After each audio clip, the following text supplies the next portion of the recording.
Here on 98.5, this is Mornings with Mike. Good morning. Welcome to your Friday morning. Stick around. Coming up after 10 o'clock, I'm going to be talking real estate after 10 with David Snell. But first of all, every Friday morning at this time, we talk to Colin Barlow, and you are in the studio, which is really good, and we're surrounded by colour. Good morning, Colin. Again, good morning. It's great to be here. Love it. Yeah. Love the colour. It's great for winter. Yeah, and to warm you up. Last week we had some beautiful grevilleas. So this week I brought some. We do have one native, a Leschenoltia, but most of these are, basically a range. We've got succulents like Callan Diva, we've got viburnums. I've even brought some spring flowering bulbs, which have just come out this morning as well. So they look amazing.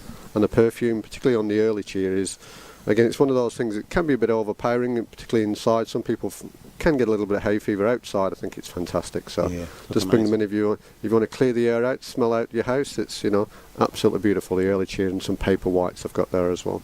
Very good. Now, if you've got a question for Colin, all you need to do is, why don't you give us a call? You can call us on 93130985. And if you've got a gardening question for Colin, we've got how many pots have we got to give away? We've got a couple of pots to give away. We're going to give away this beautiful Callan Diva this morning. Did you say that's a succulent, that one? That is a succulent, okay. Yeah. So that's a great indoors for a little while. It'll grow outside. You can even take a leaf off and you can propagate it just from a leaf. That's how easy it is. But this time of year, Callan Diva, this is a double one called Callan Diva. So it's a bit of a diva. Nice colour. Yeah, oranges, whites, pinks, reds. They come in all sorts. Whites, I'm not as keen on the whites. The whites are nice, but I think mainly your reds, your rosy pinks, yellows, oranges, really warm you up in winter time. So. And the one we have in the studio this morning is a bright double orange. Yeah, so that's going to a beautiful glow to the garden. So. And just before we go to a break, the flowering ones on the right. We've got a viburnum tinus. So laurustinus is a common name for them. Okay. So it's not much really. One of the things, if you're looking for a shrub which is tough, hardy, drought resistant, will grow in sun or shade, and flowers in winter, and you want a big filler, this is the one to go for. And what do they look like in summer? So come summer, what are they? You've got beautiful leaves. You can clip them as a hedge. So if you want a hedge, you can actually topiarise them a little bit. The leaves are not too big, but not too small, so you can clip it in and topiarise it. Makes a great background, windbreak shrub. A good filler if you've got a bit of an area in the garden. Particularly, actually, even for shady areas, it's quite. And this time of year, the bees absolutely love it. So if you want to bring some good pollinators, give a bit of food for the bees, keep them happy over winter, this is one of the great ones to do to look after the bees. Could you put a few of those together and actually make a decent sized hedge? Quite easy, yep. So you can plant them, where you've got a bit of room at the background. I've usually put them, at least no more than about 1.5 meters apart. You can put them 1.5 meters, even 2 meters apart, quite easily, and they will fill in. Because they'll spread 3 meters. So they're going to spread about 1.5 meters either way. So if you put them anywhere between 1 to 2 meters apart, they'll fill in pretty quickly. It's good. If you've got a question for Colin, give us a call 93130985. Back soon. Get involved this morning. Call Mike now on 93130985. Mornings on 98.5. On 98.5, this is Mornings with Mike, and Colin Barlow is in the studio like he is every Friday morning at this time. Colin, I've got a question from Natalie from Auburn Grove. Thank you, Natalie. Natalie says, my 4-year-old twins have both had to have unexpected surgery yesterday and now need to rest for the next 2 weeks. Would love to plant something that is quick to grow so they have something exciting to do, preferably something inside we can put on the windows.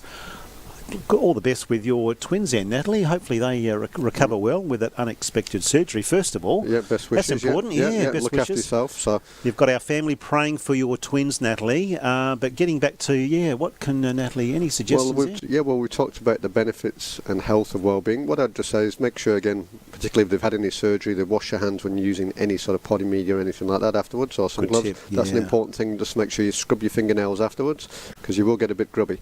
There's some easy things for kids. There's nothing better for kids if you want to, really get them into gardening. What I'd suggest, particularly inside, one of the easiest things to do is go to your local garden centre or hardware store, and they've got some of the little mini propagators. They're just a bit bigger than A4 with a plastic lid. The cheap ones are about $10, there's some up to $20, but they're fantastic. So they come with a little seed tray inside, and some of the ones about $20 already come with some seeds. All you need to do then is buy yourself some seed and cutting mix, and what you do is you actually put some seed and cutting mix in the little tray, just level it off. I use like an old chopping board, a piece of wood, just like sowing action, give it a tap, give it a water, And the easiest thing for kids, you've only got 2 weeks. A lot of plants will take 14 to 28 days, but usually 14 to 21 days to germinate. Okay. So it'll be too late. So one of the best things for kids I find are marigolds. The African and French marigolds. Some of those will actually germinate in 2 days or a day. Wow, that's quick. Yeah, so the rule with most seeds is you need to cover it as twice as deep as the thickness. That's the rule, or 2.5 maximum. So similar to a bulb. Any more than that, and it can actually be too deep. It actually looks like a piece of straw, and they're quite easy. So marigold looks like half sort of blacky brown and half straw coloured, half and half. And if you just sprinkle those in those little cells, cover them with a bit of, what I do is I sieve a bit of fine seed compost over the top, give them another light water, and then within 2-3 days you'll have stuff which is actually, from there. What was that on there? I don't know what that's. That's a cockroach. There's a cockroach. Climbing over all these plants. It's in the jungle. I've got a cockroach climbing all over me. That was actually very funny, Colin. Well, there was one. I tried to flick it before, and now there it was, and I felt something, so. At least it didn't go in my ear. I read one of those on the internet, so I've had an ant in my ear, and that was a bit worrying once. So. You brought all these plants in, and there's a cockroach on Colin's forehead. So I've seen it. I've seen everything now. That's unbelievable. At least it wasn't a tarantula, so that would have been worse. So getting back to, sorry about that, Natalie. So marigolds, the African and French marigolds. So I would buy a little propagating kit. What I find is even like an old colander, old little sieve, you can pick up at Coles, Big W, any of those for about under $10. And when you've actually covered them, I just put a bit of seed compost in that and just sieve the fine stuff over the top just to cover them and give them a water. And another little tip, if you want to water a seed tray without it actually getting damaged, is what you can do is I put it in like, like there's under bed sort of containers, the low ones, plastic. I put them in one of those, fill it with water so it's probably about a centimetre below the height of the compost, and the water will work out. And when the water comes to the surface, take it out and let it drain, and that's as much water as you need. There we go, Natalie. All the best with that, and also all the best with your twins recovering and having a rest as well. And I hope to see some of those marigolds. That's a great lesson. So African and French marigolds, and like I said, send some pictures in and show us what you've done. That would be great. That'd be great. Thanks, Natalie. Got a question for Colin. You'll go on the draw to win one of these amazing pots, and I can guarantee you, cockroach free. We'll go through them because I've got them all. At least I didn't eat it, so that was a good thing. We'll take a break. Give us a call if you've got a question. I could be on Survivor. Get involved this morning. Call Mike now on 93130985. Mornings on 98.5. 98.5. This is Mornings with Mike, and Colin Barlow is in the studio taking your gardening questions. Colin, got a question from Rosemary from Balga. Good morning, Rosemary. Rosemary says, I have a kaffir lime tree which is about 5 years old, is still very small, has never had fruit. 5 years. Unfortunately, it is in our chook area. Can you tell me what I can do to help it grow as we use the leaves for some recipes? Yep. What are your thoughts there? Well, generally with a kaffir lime is it's really grown for its leaves. It does have fruit, but they're quite small. So when you think of a lime, traditionally, like I said, it's a Tahitian or the West Indian lime they would use for the actual lime. On kaffir limes, I've seen them on occasion. You don't see them that often because it's quite small and green and quite sort of like little and gnarly. So most people are using the kaffir lime like a small shrub anyway. Okay. So as a small shrub, and they're just picking the leaves. So generally that's used for the leaves, not the fruit. You can use the rind a little bit, but they're pretty inconspicuous and small and gnarly. So the thing I would say, if it's in a chook area, one of the things is I would say when you're not there, the chooks will be having a go at it. Anything green, with the chooks, they'd be having a go at it. The chook manure, ammonia would be good for it. In that sort of area, I would say in most cases, I would try and give it a bit of protection around the base, because anything any sort of height, they'll be picking the leaves and stuff off them as well. I know anything with chooks, anything green, away they'll go. So maybe some chicken wire around it, to protect it, and give it a bit of. You've got to be careful because chook manure doesn't have a huge amount of nitrogen, but the reason it burns is it gives it all off at once. Boom. You know when you get that chook smell? Yep. Because that's the ammonia and it gives it all off at once. Whereas sheep manure has as much, but it's a slower release. And so that's one of the things through there. So if you can give it a bit of a slower release as it gets a bit warmer, give it a bit of a good citrus or rose type fertiliser in spring every few weeks, try and pump it along a little bit in some liquid fertiliser. So it's doing what it's meant to do. Yes, that's what it's So if you're looking for actual... West Indian or Tahitian lime. Okay, so that would be the trick. So may have bought it, not actually even realising... So you can, but like I said, the fruit are very, very small and gnarly. So traditionally it's a Tahitian or West Indian you'd be looking at if you're looking for the lime. There we go, Rosemary from Bauga. Thanks for your question. If you've got a question for Colin, you can give us a call or send a text, just like Rosemary has this morning, and also Natalie, 0429 985 985, and you'll be in the draw to win some pretty good looking plants. We might come back and talk about those in a minute. You're on 98.5. This is Mornings with Mike. Need the car cleaned? Head to 98five.com and check out the 98.5 business directory.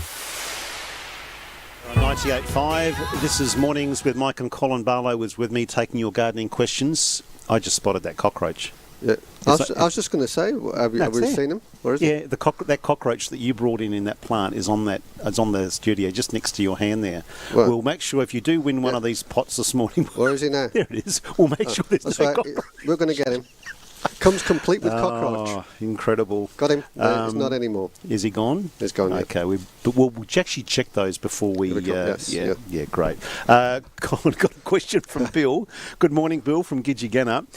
Bill says, hi, I want to grow a lemon and a finger lime in a pot. Is there any special requirements regarding potting mix, pot size, position, all those things, separate pots? Any suggestions there for Bill from Gidgigana? Lots of suggestions. Of course there is. You get one chance really to get it right, and you want to make the most of it.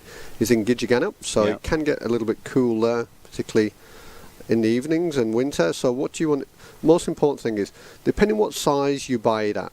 Okay, so generally if you go to some nurseries and hardware stores, you may buy it in one of those sort of like longer plastic type pots. Oh yeah. So you could pot it up for a year or two in something around about 40 centimetres, okay, wide and deep, minimum. That's minimum. Eventually, you'll want something in what we call a 90 litre sort of pot style is good. So at least 60 centimetres across and 60 centimetres deep. Does shape matter? It does. Pot? It does in most cases. What I avoid, if you've got a big plant which is going to... The finger limes don't get huge. Okay, they don't get huge. But if you're looking at a lemon, it's going to get big. Okay? So there's a few things you need to worry out. Is avoid those pots which are sort of like rounded and fatter in the middle. Narrower at the top, wider in the middle. Because particularly if you go with a ceramic, because if you ever want to get the plant out, you've got to smash it. Or you've got to smash it open. Yeah, it's a nightmare. That could be a bit of fun, though. I mean, I'll just... If you're angry, get all your... Yeah, smash the pot and let's repot it. Not if it's a few $100, it's not. That's true. It's true. So generally make sure it's wider at the top than it is at the bottom. Avoid any of those very, very tall, skinny ones because they're liable to fall over and top heavy. So don't avoid that, and they dry out very quickly. So they dry at the top, they wet at the bottom, and they dry it at the top, and then you've got big problems. So avoid those very tall, narrow, skinny ones. We don't tend to see many of those. Everyone used to have them by the door. Now they're a bit out of fashion. So eventually you want something about 50, 60 centimetres wide at the top and deep, minimum. Okay. Terracotta, plastic, basically reinforced fiberglass, concrete is what they are. All good, ceramic are quite good. Number one, good drainage at the bottom, drainage holes. Keep it off the ground is the next thing. But the critical thing if you're planting these, number one, if you're going for a lemon, you can go for a Maya lemon, you can go for a Eureka. Lisbon's a little bit prickly in a pot, but generally Maya or Eureka. And if you can, go for one on what they call a dwarf rootstock. And there's a dwarfing rootstock called Flying Dragon. And what that means is a lemon can grow full, even 5 metres, 4 metres, big by 4 metres wide. Too big for a pot. On the Flying Dragon rootstock, that same lemon, Eureka, will grow about 2 metres. Right. So it keeps it smaller. The fruit's the same size. You're better doing... So there's no difference in the fruit, but it keeps it more compact. Otherwise, you're going to have to do a lot of pruning. If your finger limes are quite small, fine foliage, most of your little finger limes, they are natives to New Zealand. Just be careful because some of the finger limes do bring in...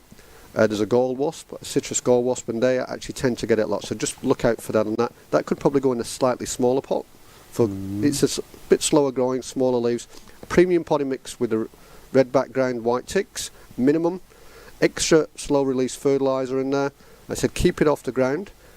And when you repot it, so if you probably go in a 40 centimetre pot, after another couple of years, pot it up into the 60. Yeah, okay. And then every 2 or 3 years, in spring or late winter, before it's flying, knock it out of the pot, cut probably 10 centimetres off the bottom and at least 5 centimetres all the way around the side if you want to, and then put good premium potting mix around that. If you want to put it back in the same pot, otherwise you've got to keep basically going up in pot size. So once it's in the big pot, every 2 to 3 years you need to cut a bit off and put some fresh potting mix around the outside. And about a centimetre or 2 centimetres gap between the ground. Yep, so you get drainage, because sometimes if you've got some of the drainage holes can fill and it'll get waterlogged. I had that with a frangipani I'd potted up just recently, and that in a nice big pot, and I'd left it on the paving, and it was flooded with all that rain, and it actually flooded the hole. It actually glugged up in the hole at the bottom. So all the best, take Bill. it off the ground. We'll take a break. We'll come back. If you've got a question for Colin, send us a text now at 0429 985 985. 985. This is Mornings with Mike, and Colin Barlow is in the studio. Colin, just on the lemon tree, are they okay to pot up now, or should you be waiting to spring? You can do them now, or like I said, spring is fine. Generally what you find with a lot of citrus now, a lot are in fruit, a lot are still in fruit and coming in, so you can pot them now, late winter to spring, and what's going to happen very soon is they're going to come into flower. It's one of those things, so if you prune them over now, you want to prune them before it gets too late, otherwise you'll cut the flowers off. So pruning now? So basically, if it's still, some people, I've seen them with fruit and flowers on at the same time. Generally I've pruned my actual Washington navel over the top to just compact, make it so when all the flowers come through, it's a little bit easier to manage. So every few years I give it a good hard cut back. So even with fruit on now is okay to actually... Yeah, as long as you don't cut above the fruit a little bit from there, or if you harvest the fruit, you can cut those back a little bit harder if you need to. Beauty, I know, and I'm not going to be doing on the weekend. Yeah. And so if you're in somewhere like Gidgegannup or up in the hills, I would say anywhere it's a bit colder, make sure you've got it in a nice hot spot, particularly in winter. And that's a great thing. You can move things, and the pot you can move around, which is a great thing. True. What's your weekend tip for this weekend? Bit wet, obviously. Bit wet tomorrow. Bit cloudy as well. What would be a good tip for the weekend? Well, it's a perfect planting weekend, and what I'd suggest to anybody is to get out to your local garden centre and have a look. And hopefully we can inspire you to actually have a look at a bit of hot colour for your garden. So it doesn't really, so white isn't hot, but as you said, look at these viburnum. We've got the normal viburnum tinus, viburnum envy. The flowers are a little bit bigger, a little bit more compact, but they will still grow to 3 metres, not quickly. So it's a good filler, makes a great hedge if you plant them, like I said, just less than a metre apart. They're a fantastic hedge, easy, and they'll give you flowers, beautiful lush foliage all year round. So that's something which is a great hedge or backdrop, even in a pot. You can clip in any sort of shape. I was about to ask, and it's masses of flowers I'm reading on the little tag. Masses, and they're absolutely superb. Yeah. And if you're worried about the bees and things, there's lots of bees on flowers at this time of year. They're not going to bother you on there. They'll be more worried about the flowers and the nectar. These little Callan blossfeldianas, little hybrids. This is one variety called Callan Diva, which is a whole group of different colours. What I'd say with these you can bring inside, put a pot inside, keep them dry, put them on a sunny windowsill. Nice. So these are great on a little sunny windowsill. Just pick off dead flowers. These will keep flowering, and you can keep them year after year. I didn't tell you, but pick a leaf off, leave that just on some seed and cutting mix, keep it dry, and you'll produce another little one. So they're very, very easy to propagate. Lots of hot colours, and generally make you smile quite a lot. Really? Yeah. Wow. Looking at that. Now, hang on. Now, what was the name of that one again? Callan with a K. Oh, yes. Yeah. Yep. Someone used to say Kalanchi. It's not. It's Callan. Okay. This one here, if you're looking for a blue, you don't get many blue flowers. Leschenoltia, which if you're in Leschenol Peninsula, if you're looking at this, basically biloba means two-lobed, beautiful lipped flowers, an amazing blue. You know, these have been rained on pretty heavily, but they come back. So it's a native. Bit smaller. Yeah, native, low ground cover, little mounding. You can give it a little light haircut after flowering. Beautiful little native. Even great again in a pot or the front of the border. And look at that purple next to that orange. It's almost a bluey purple, isn't it? Yeah, it's absolutely beautiful. Yeah. So, and a quick one, there are bulbs about at the moment. So like I said, I've got some jonquils here, which are the early daffodils, which are multi-headed types of daffodils. So Tazitas, so they're actually group 7 and 8 when you actually get quite technical. So this one's called Early Cheer, and as we said, this one got quite a bit of perfume. The other one I've got here is in a pot. It's called Paperwhite. So I tend to put a few in pots, get another pot out of container, and what I'm going to do with these later today is actually put them in a pot and put them up on the dining table, and you can enjoy the flowers inside. Great under deciduous trees, great in pots by the front door, you know, great to enjoy. There's not a lot of perfume on the Paperwhites a little bit. You can there's a little bit on those, but this Early Cheer can be a bit overpowering for some people, like hyacinths, but it's quite beautiful. So you're going to cut those and put them on your dining room table. So that means the actual pot. I put the pot in the pot. Oh. So I just put that in an outer container. So it's just in a little normal It's a 255, slightly bigger plastic pot, Right. but I put it in a nicer outer container and just put it on the dining table. So I Saves wouldn't you, put it. saves you buying flowers, doesn't it? Yeah. There you go. That's a good tip, fellas. Yeah, there you go. And then you can, when it's not looking good, you just take it outside when it's finished, and you can either plant them in the garden or keep them for the next year in a pot. Incredible. How hard can it be? And then at least you'll be in the good books for a while. Indeed.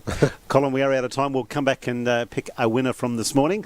We'll catch up next Friday. We'll see you then. My guest in the studio has been Colin Barlow. You are on 98.5. This is Mornings with Mike. Good morning. Mornings with Mike on 98.5.